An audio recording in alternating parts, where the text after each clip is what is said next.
I'm going to be honest, making this particular clip has, in a sense, paralyzed me from even making other videos. Because to preface what I'm going to attempt to do, I have been crippled by the anxiety and fear of speaking my mind and trying to go against the grain, if you will.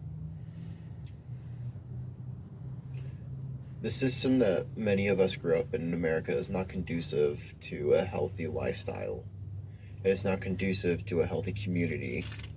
It doesn't invest in its people, and it doesn't invest in our well-being. It doesn't invest in our future. It doesn't invest in the environment, and it doesn't invest in our relations.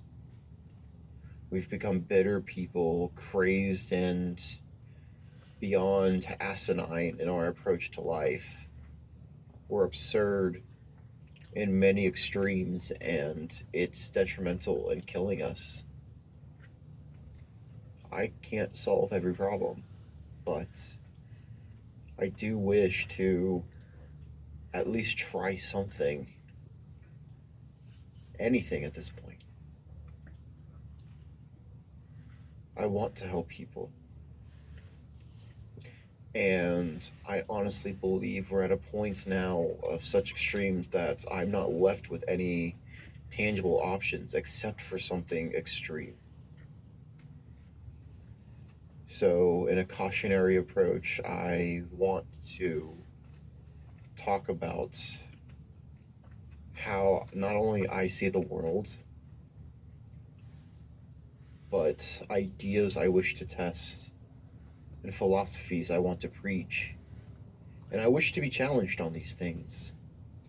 Because if one thing's true, I consider the truth to be incorruptible.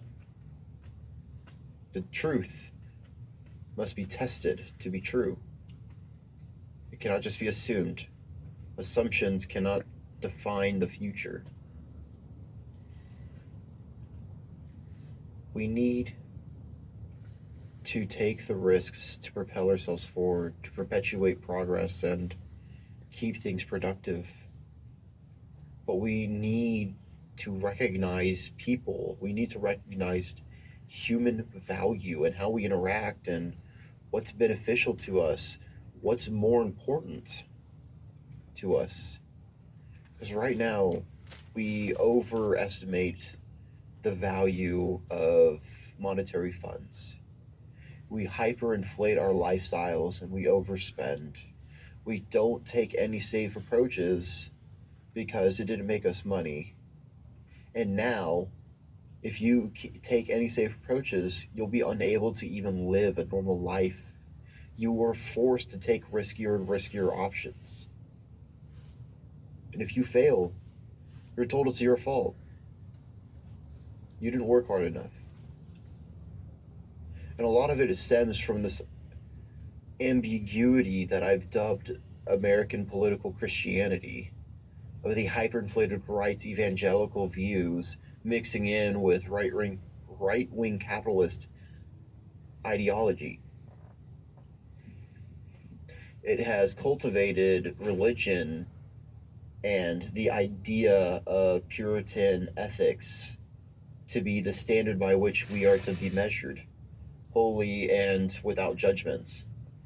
But what we see is that there is nothing but judgments, double standards, and an increase in violence, crazy, insane rhetoric, and just all around degradation of our democracy, no matter where you look. These culture wars have perpetuated something that should never have happened. And now we suffer. And in the vain attempt of the rights used to fix our nation, they've turned to authoritarian ideology to save democracy. They want to destroy democracy to save democracy because freedom.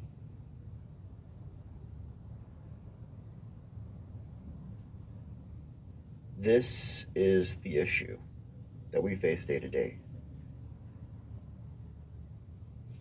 I was a child who grew up in a southern white household.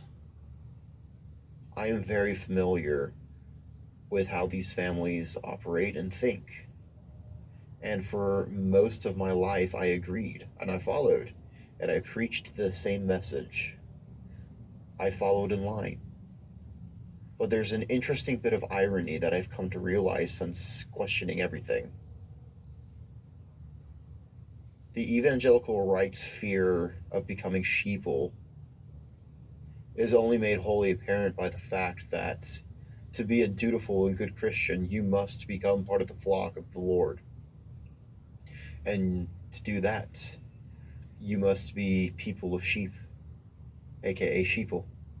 You are the Lord's sheeple because you pray under the Lord's steeple.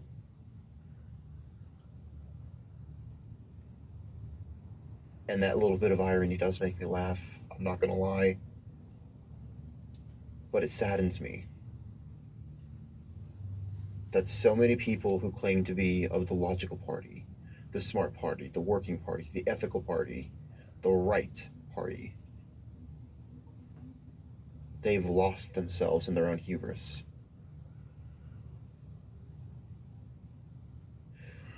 I've since abandoned institutionalized religion as a whole in favor of a more testable approach to life.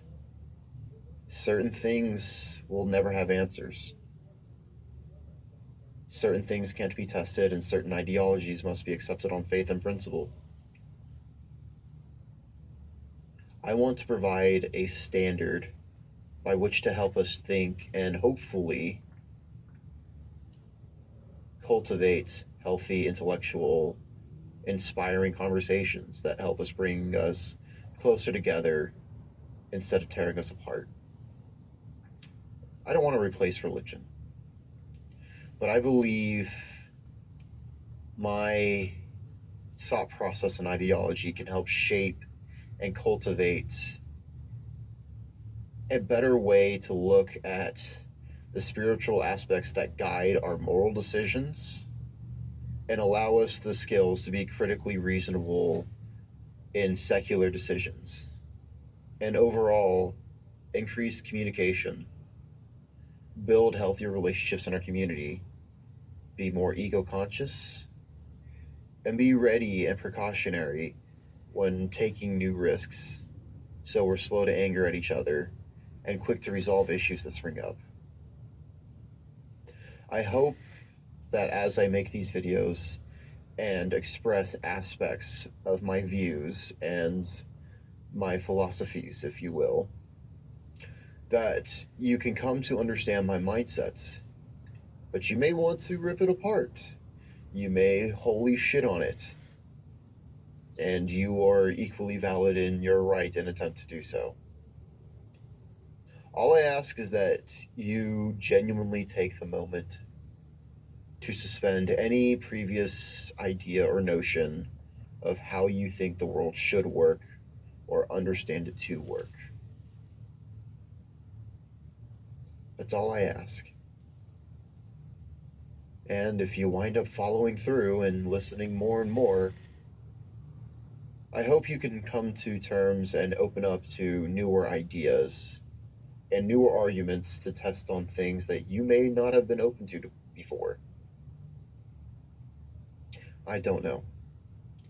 Maybe this will be a failure and no one will listen, but who knows? I'm done guessing. I'm ready to try.